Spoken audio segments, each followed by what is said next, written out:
We all know that literacy is incredibly important in building a skill set where students can acquire knowledge and move forward to a higher degree of success throughout life. But how do we do that? How do we encourage students to read beyond just telling them to pick something they like? Hey, everyone.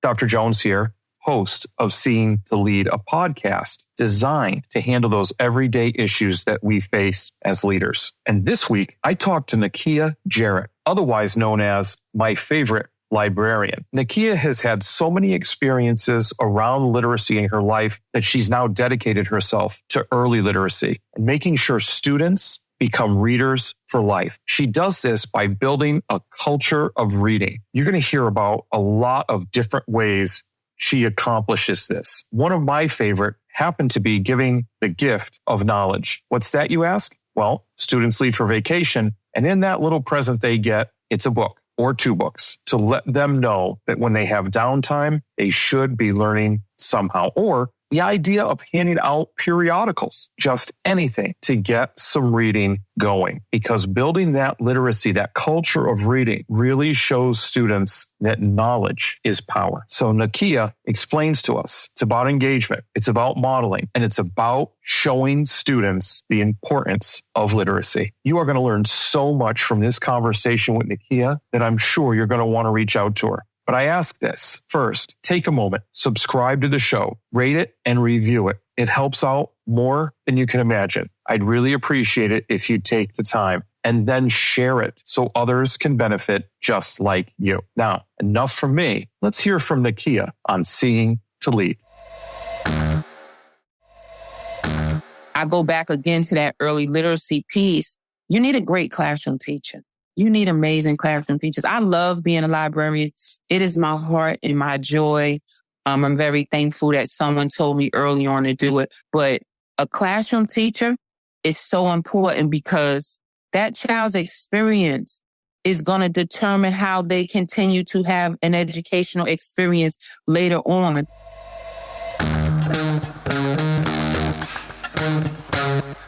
Dr. Chris Jones here, and welcome to Seeing to Lead, a show designed to help leaders increase their ability to effectively support, engage, and empower their staff through intentional practices so that they create an environment where everyone reaches their greatest level of success. On Seeing to Lead, communication rules the day as we hear voices from both teachers and leaders in an effort to examine perspectives, highlight misunderstandings, and provide steps to ultimately bridge the gap between what teachers need and provide through thoughtful dialogue. This show is about amplifying voices, creating understanding, and providing information to help everyone continually improve. I want to personally thank you for taking the time. Now, let's get to getting better. Nikeya Jarrett has been an educator since 2001, teaching first grade in DC public schools. She earned the title My Favorite Librarian from her community once she became a school library media specialist in 2007. Nakia's goal has always been to focus on literacy development, how to provide students with access to at-home libraries that reinforce literacy, and the importance of creating a culture of reading within the urban communities she serves. Her strong passion for literacy has allowed Nikeya to support and provide books for events such as the annual Storybook Character Parade, Family Literacy Night, Black History programs, Read Across America Day, summer reading celebrations, and now a monthly book distribution due to virtual learning. Nikeya truly believes that providing reading materials and books for families with younger children to encourage early literacy before they attend school helps promote academic excellence and strong character accomplishments. Personally, I'm happy to speak with Nikeya today because I'm a firm believer in the power of literacy from a young age.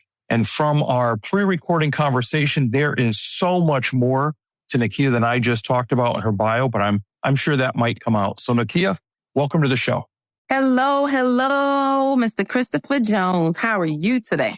I am outstanding. I'm even better now that I was excited to talk to you, and now I'm even better now that we had a conversation before I hit record. So this is going to be a lot of value, and it's going to be fantastic for the people listening. Yes, hopefully I won't stumble. Come on now. There's not going to be any stumbling. Hopefully I won't stumble now that we're on record, but I'm super excited to be able to attend this podcast.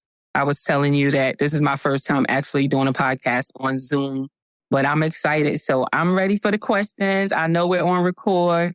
I'm originally from Brooklyn, New York, so you'll hear my accent, but I'm very thankful to be able to be here and promote literacy and just really speak on how and why I love literacy so much, especially early literacy. I think that is really important. So I'm ready. All right. So I've had quite a few experiences talking to other teachers and leaders at the elementary school level about the importance of literacy and reading to students and getting students to read. But so talk to me. Why to you is literacy such a calling and so important for our young people to be able to get better at? For me personally, literacy is really important because education really saved my life and it really helped me as a young person.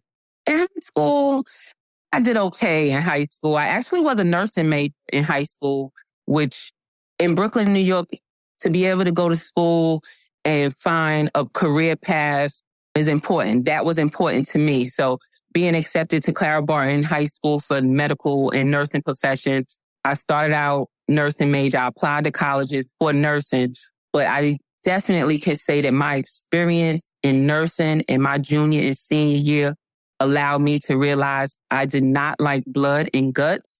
And so every time I had to go and we worked at nursing homes, worked at different facilities. And my last 2 years, I did apply to colleges for nursing. So I was like, okay, I could do this. But my first week at Delaware State University and HBCU, historically Black college, in Delaware, I switched to education my first week. I didn't let it take a long time for me to figure it out. I met a few nurses. They said you had to learn about all the bones and the muscles and all these things.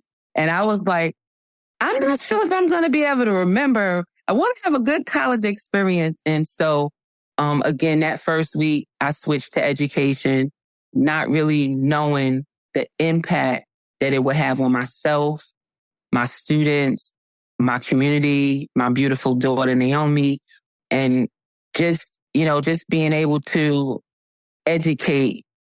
And I think nursing is still cool because I still carry my little kits around. My students still come up to me and everybody gets hurt. And I'm like, I was a nurse. So I still use that. I'm also a cheerleading coach at my school, first place level 2. So I have used my nursing, but it goes back to leadership. But yeah, literacy is so important just to be able to, it's not just about a book.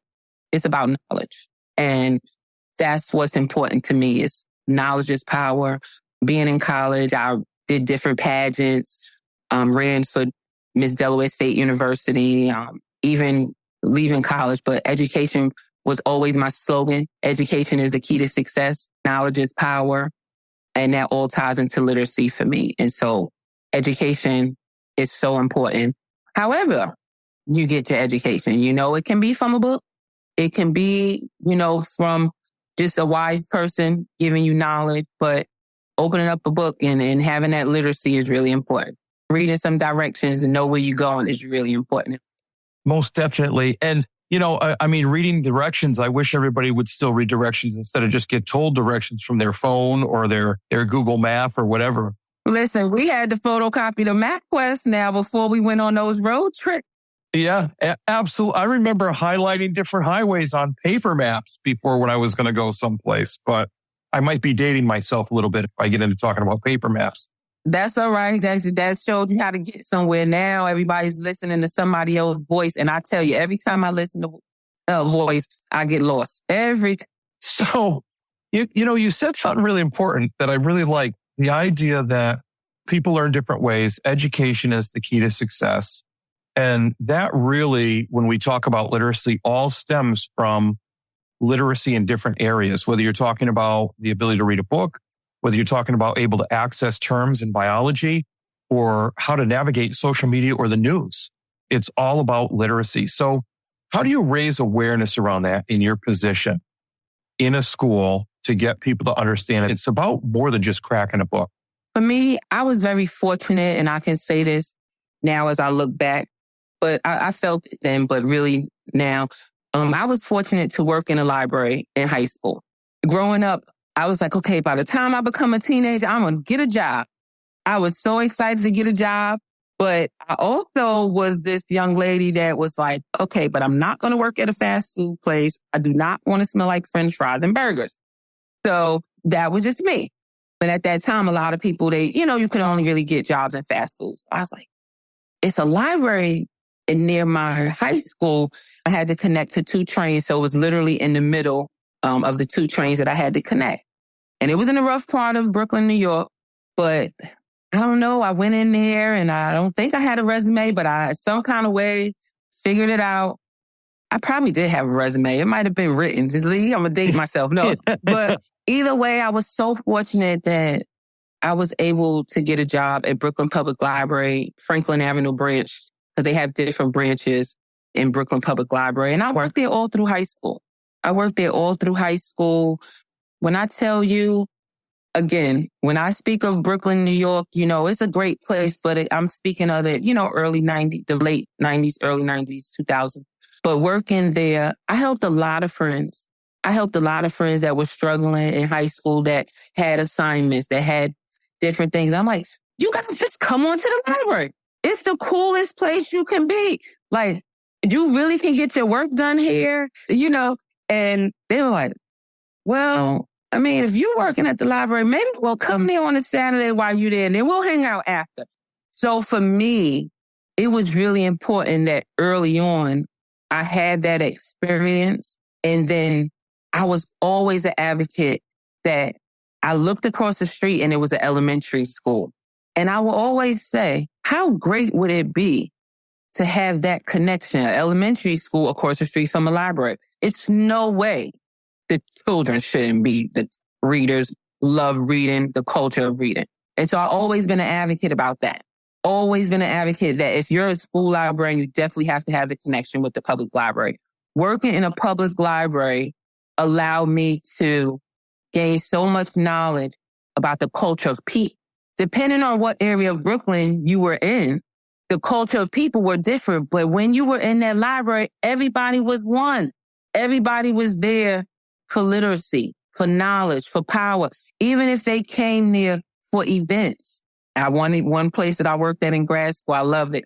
Events. If you were in an urban neighborhood, you might not necessarily send in this particular event. Or if you worked in the Jewish community, you wouldn't send a hip hop clown to you had to learn about the culture, but everybody was there for knowledge. And the community going out and really promoting, sitting outside in the hot sun in the summertime and saying, come on to the cool library. And I think that was big for me. Mobile libraries actually being on wheels, seeing that at a young age and saying, they really want the community to learn. They really want the community to have knowledge. They really want to provide books, especially during the summertime when they say, what's the slide? The kids lose knowledge during the summer. So me seeing that and my own experience, and then fast forward becoming a classroom teacher. Oh, I love teaching. Teaching is so amazing. But I worked at DC Public School and I met first African-American librarian. Her name was Miss Betty Withers. And she looked at me one day and she was like, you need to go to graduate school and become a librarian. And I was like, graduate school? What? Like, you got to go. So again, back to that knowledge.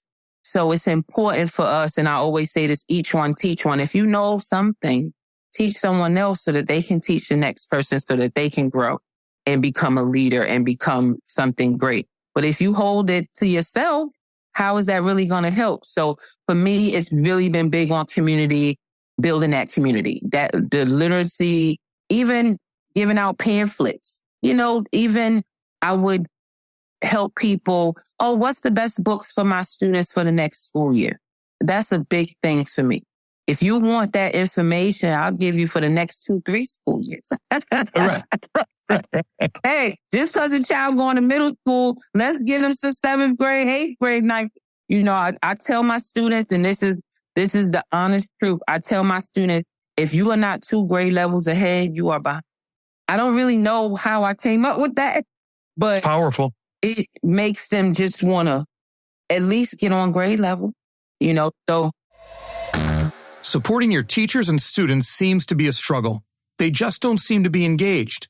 You wish they would take more responsibility for their learning and culture of the building, but they just don't seem to be empowered enough to do it. So, my question is, have you checked out the book Seeing to Lead yet? It's all about creating a true educational experience where learning, growth, leadership, and community take center stage. Full of strategies and resources, Seeing to Lead is about attaining that goal by employing a model that supports, engages, and empowers all individuals to become leaders themselves. Pick up a copy today at seeingtolead.com. That's seeingtolead.com. Remember, you don't become a leader and then decide you need to support and recognize others more than yourself. It is the moment you realize it's about supporting and recognizing others that you become a leader. seeingtolead.com. So you're talking about a lot about engagement, right? Because if somebody's engaged and they're engaged, they do much better. But it's interesting because we talk about at that foundational level of engagement when it comes to reading and getting books, things that they pick out, finding their interest so that they actually want to read. But I think about a phrase you use that I do want to go back and visit, but the culture of reading and how important that is. Our libraries need to bring people in. And you described some of the things that you did for the public library. I love the one about it's hot out here, come to the air-conditioned library. You would have had me in there all day long, twice on Sunday. I think about drawing people in. And so because I'm a firm believer of meeting people where they're at, where they'll feel comfortable, where they want to maybe stretch themselves a little bit and get engaged. Our library at the school that I'm currently leading, I redid the whole library and I put tabletops in there. I put cafe tabletops in there and like a little cafe area with comfy chairs so students can sit. And we put all the bookshelves on wheels so that they can be moved around and it becomes a flexible space. There are some things that I mentioned when I first introduced you that you've done to draw students in that I think are fascinating and I think people can use. Can you tell us a little bit about some of those? Culture. So I'll go back to what you said about the culture of reading. What I've learned is that, and again, the culture of reading with the early literacy. So I really tie that in. I would tell parents, get your child a board book, the hard books. Even if they're reading them upside down, they're still reading. And so I can go back to when I was in graduate school. I was so fortunate that I was able to be a part of a program at Brooklyn Public Library. So my graduate school was at Pratt Institute for Library Information Science, and the cohort was with Brooklyn Public Library. So fast forward all these years later, Nikeya Jarrett works for Brooklyn Public Library at 14 years old, go off to college, and live my life. And now I come back with a 2-year-old child accepted in grad school, back at Brooklyn Public Library, back at the same library that I worked at. And the people said, I thought you went to college. I said I did, but my life fast forward and I'm back to graduate school. And they're like, what was that? So again, it's educator, right? I was able to be a part of a program called the First 5 Years Program. And this was with the director of Brooklyn Public Library during that. Can't recall her name, but I can fast forward. She wound up coming to DC Public Library and running their library and started the early First 5 Years program. So we had the 0 through 5, first 5 years at Brooklyn Public Library. And again, I have this this daughter who can now come into the program.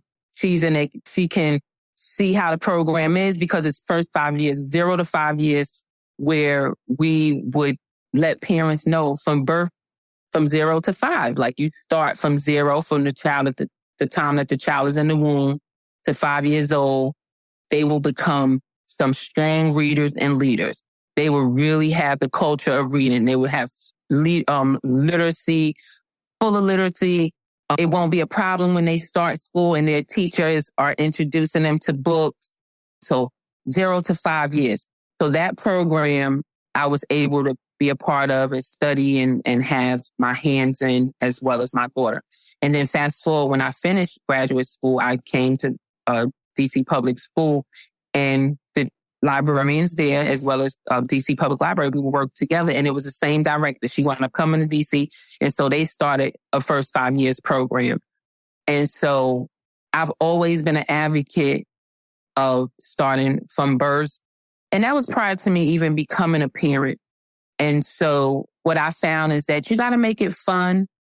I would do events like what I would partner with the library next door to my school. So again, I'm fortunate that I work in an elementary school and I have a public library next door, DC Public Library, Francis Gregory branch. So I would work with the children's librarian there. Sometimes she will come to my school. Sometimes I just say, all right, everybody, we going next door. We got a fun event. I've had, the gentleman that's an astronaut. He was a football player and an astronaut. So sometimes people contact me because they know I love to throw these literacy events. I have a Storybook Character Parade where students are dressed as a storybook character. And if you can't or you don't have a book to go with your costume, you actually become an author and an illustrator. Family literacy night, even parenting programs just for parents. I think that's so important. Parenting classes, not where you're telling parents what to do, but really how to teach parents how to help their children with literacy. Because I'm not sure, but everybody's parent really doesn't know how to help them with their homework. Or maybe they don't have time, but how to make reading fun. Encouraging parents to not just push sports on boys all the time. Again, this was what I was seeing and say, hey, well, okay, if they like sports, then why not read a sports book or a book about football or a book about. So really trying to engage the parents, not just the students. I love my students so much, but I engage the parents. When I see the parents, I go to the supermarket, the Giant, and I get periodicals. They have these cooking magazines. And so I look around and I just say to the person, is it okay if I grab a stack of library? And I grab a big old stack and then I put them in my library, but I distribute them to the adults in the building and the parents or sometimes the kids that say, oh, Miss Jarrett had that. Can we cook together? So really, it's most important to engage the parents because when you really think about it, how many parents are sitting there reading the newspaper every day? If your child does not see you read, they are not reading. That's powerful. If they are not seeing you pick up a book, they are not reading. My students walk around pre-K and then the parents that see me later and go, what is a periodical? And I say to their little 3-4-year-old pre-K, I said, tell your parent what a periodical is. It's a magazine, paper, or journal. And that is powerful for me because if you check in their backpack, every week that they come see me, they get a little periodical to take home. You're sneaking periodicals in their backpack. Listen, I love them, but sometimes a 3-year-old is hard to check out a book without the parent's permission. But you're going to get knowledge. I don't care how I get it to you. You're going to get knowledge. I will put in the envelope and say, so it's funny that you say that. I always say, with my students come to me and say, hey, it's my birthday. It's your birthday. Here go a book. I don't care what's going on. They could say their mother just had a baby. They can say that their father may have just came home from whatever the situation is, whether it's military or whether it's incarceration. I find a way to make sure that they know that it's the gift of knowledge. During the holiday season, like you said, different events, every holiday season for winter break, I'm so thankful. I put together the gift of knowledge. So I ask everybody to donate all these holiday bags, clothes, and then I'm fortunate that if Reading is Fundamental or maybe another organization has donated books to me, I would save the books for different events. And so, or they might come to the event and I say, hey, I'm having this. So we put 2 books in a bag, in a gift bag. We set them up on a table by grade level. And when they come in it looks like Christmas, or whatever the holiday is, Kwanzaa. And they're like, the first year the kids were so mad. They were like, why are books in the bag?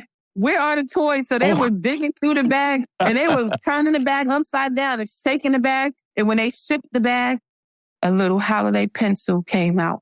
We had 2 books and a pencil. That's funny. And then, again, having a great partnership with Reading is Fundamental with Riff, I will put in, information on what to do over the holiday break, not letting the knowledge leave, do different activities. But man, my first year, and so by the second year, the older siblings would tell the younger siblings, look, don't go in there looking for no toys. It's called the gift of knowledge. Miss Jarrett created it.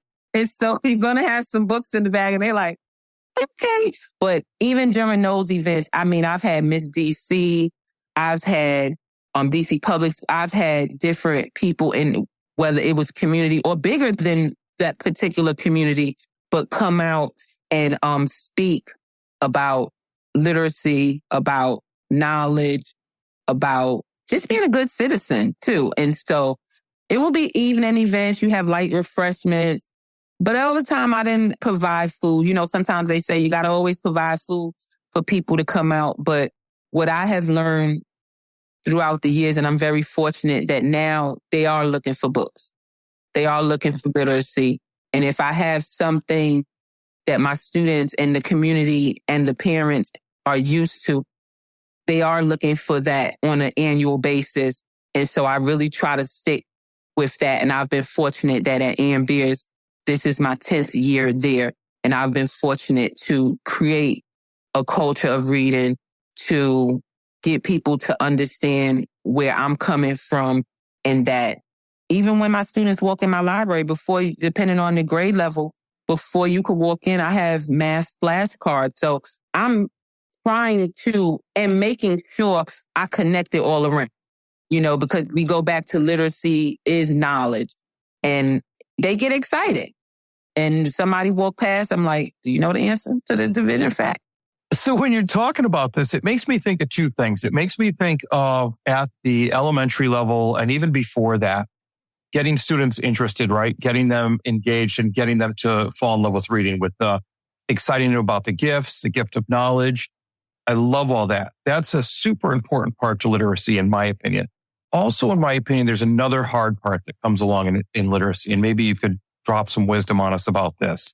Students that kind of fall out of the love of reading, right? So you hook them when they're young. They're excited about reading. They like to read maybe even through middle school. But then as they hit that maybe 7th, 8th, 9th, 10th grade age, that window, they're like, meh, not so much for me. How can we address that in schools? Honestly, I'll say this. I speak highly on being a librarian. I love being your favorite librarian. But definitely for me, because I was a first grade teacher first, my bachelor's degree is in elementary education. So again, I'm speaking on myself. Being a first grade teacher was one of the first grades that you really connected that reading, where you really connected that literacy. Kindergarten was fun. And again, this is when I first started teaching. Kindergarten was a little fun, depending on what student or, it was, they might have started reading young. But first grade was where I really understood the power that right there in first grade. I remember being a classroom teacher and have it, okay, letter C, and then at, word families, and then we're blending it together. Then B, then at. And so I go back again to that early literacy piece. You need a great classroom teacher.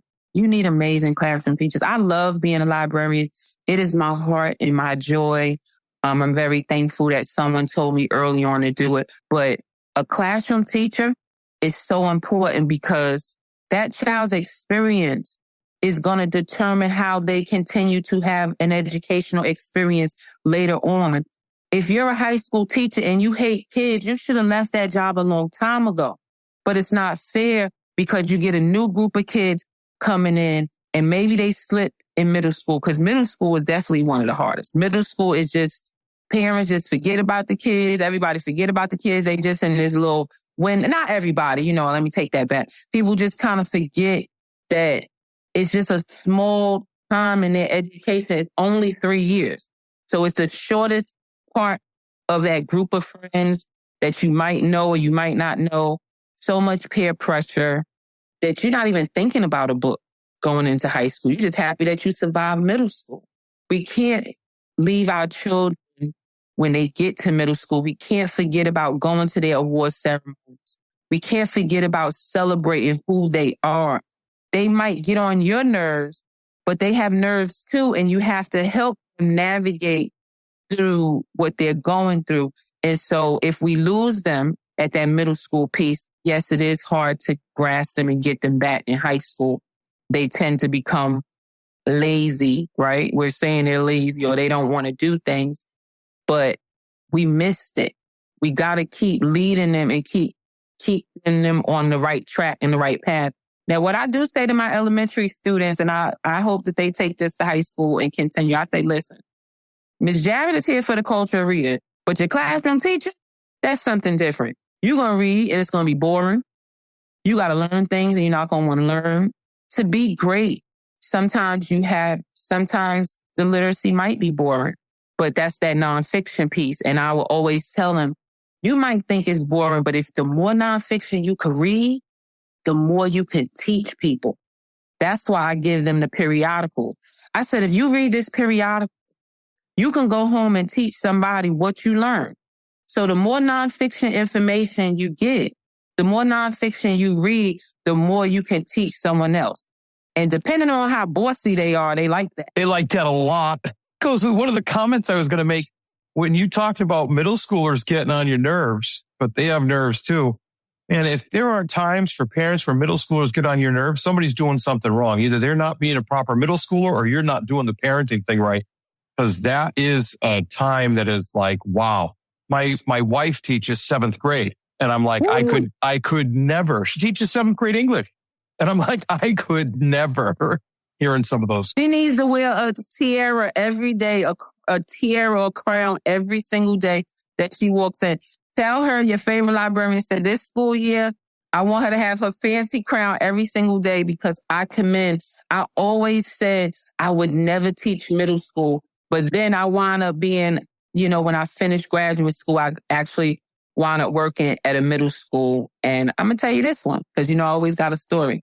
So working at Susan Middle School in DC Public School, that's when I learned that I had to create an etiquette program. And so I created Bloom and Flowers etiquette program. And it wasn't about your forks and your knives and your teacups. It was really about character building. And so I'm so thankful that I have been able to do that program at DC Public Library or at my school. So I will always make sure, again, I'm at elementary now, my 5th graders learned it before they went to middle. But during that time in middle school, the program is a 6-week program. It was for young ladies, and they will go through the different stages. Intro, learning how to shake hands, learning how to walk into a room, watching your cuss words. So we had different things, learning how to be leaders in the community, writing skills, coming up with different scenarios on what you would do or how we can do it. And so that was a 6-week program.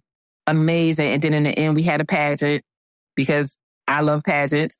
That's just me. And so in the end, we would have a pageant, but the gentleman that would escort the ladies, one of the police officers that worked at the school, Officer Charles Jones, he created, and I asked him to help me, and he created Swagger My Stagger.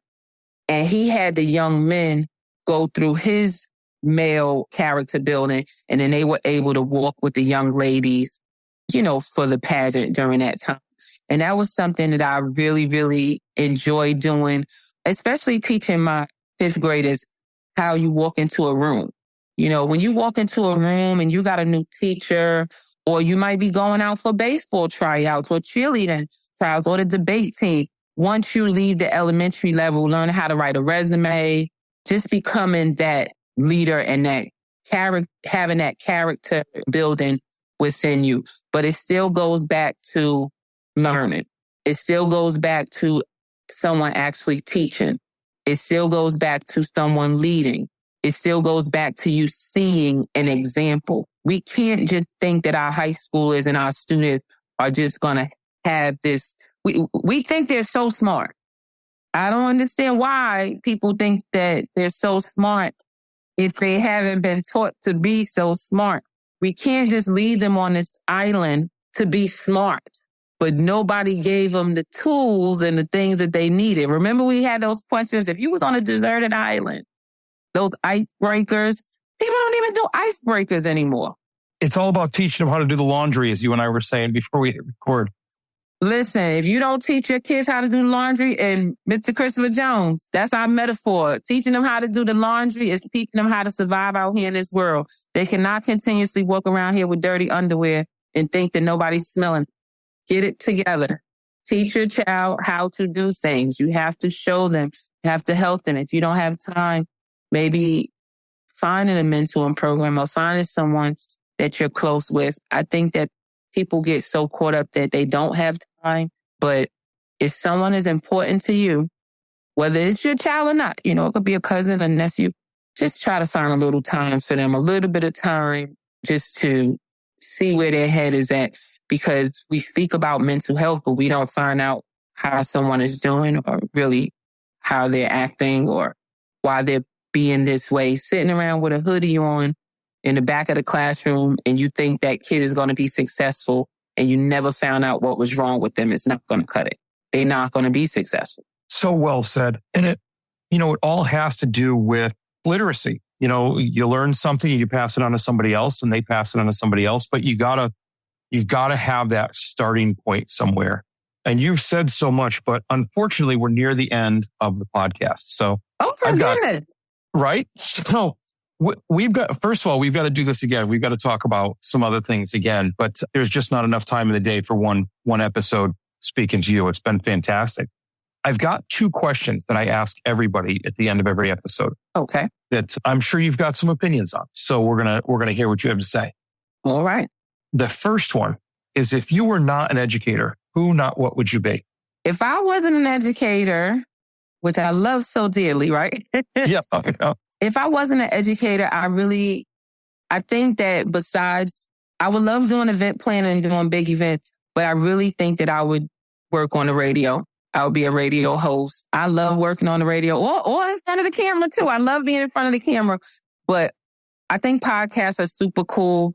I remember growing up and people had radio shows, but I really think that being able to use my voice to help make the world a better place or help people gain knowledge and information and spread the word on how to be great or how to be greater than you are at that moment in time. So I would love to be a radio host. That's a fantastic answer. And so fitting. That I'd love to say I'm surprised, but I'm not. After talking with you. So we talked a lot about knowledge. We talked a lot about engaging students, bringing them in, how important libraries are. What's the most important piece of advice you would give to leaders as they work to better support, engage, and empower those they serve? I think for me, the most important piece of advice I could give a leader is to, when you lead, to be understanding of the role that you have as a leader. Not everybody has the same talents and gifts that one may have, but meeting people where they're at and trying to find out where they're trying to go. Not putting your views on them and what you want them to be, but really maybe taking a step back and seeing who they could be. I think that's really important as a leader, not taking it for granted and seeking advice from those that came before, those great leaders that came before. When I go back to saying don't take advantage of being a leader, you really shouldn't, because if a person wants to listen to you and get information from you, then that's important. That's really big. So knowing how important you are as a leader, that people will want to follow you and listen to what you have to say or take your advice. That's fantastic advice. And it's fantastic advice as far as servant leadership goes, and especially on the ability to enact all the different things you've been talking about. So because you said a lot and because of this great advice, if people that listen to this want to get in touch with you for maybe some more advice, what's the best way of getting in touch with you? Is it through social media or email? Whichever you feel comfortable sharing is good. Yeah, I think my social media, my best friend said I got to get all this stuff together because I'm becoming a superstar now, right? My Favorite Librarian on Instagram, and my first name dot last name, and I'll go through that at gmail.com, but it's Nikeya, Nikeya dot Jarrett, Jarrett at gmail.com. And yes, I'm your favorite librarian, Miss Jarrett, and I'm so happy to have been on this wonderful, amazing podcast. with Mr. Christopher Jones. I hope you continue to be great. And we're going to teach these people how to do laundry. They got to learn how to do laundry. There you go. So well said. I can't even add anything to it. Thanks for being on. I really appreciate it. It was great talking to you. Thank you so much. And I hope to see you soon. I got a great idea. I have a couple of high school students. Maybe one day we could pick their brain and see what their experience was from elementary and now high school. And I'm fortunate and thankful that they have come back to the library to volunteer and do their volunteer hours with me. And it makes me feel really good to have been a part of their life and watch them grow and they actually come back. So that's that community piece and how we can keep the culture the culture of reading going. That's a great idea. I love talking to students. So let's set that up real soon. Well, that's a wrap, but not the end. Next step, be sure to take action on something you heard here today. Hey, thanks for listening to the Seeing to Lead podcast. If you would like to connect for any reason, email me at drchrissj@gmail.com or catch me on Twitter at Dr. C.S. Jones. If you've gotten any value from the Seeing to Lead podcast today, you can help me and other leaders create a world-class environment through a teacher-centric approach by subscribing to the show, leaving an honest rating and review, and sharing this episode on social media with your most valuable takeaway. Also, one last thing. Have you had a chance to pick up my latest 5-star rated book yet? Grab your copy of Seeing to Lead anywhere you buy books or at seeingtolead.com. That's SEEINGTOLEAD.com, where you can learn more and continue to improve. Now go have a successful week.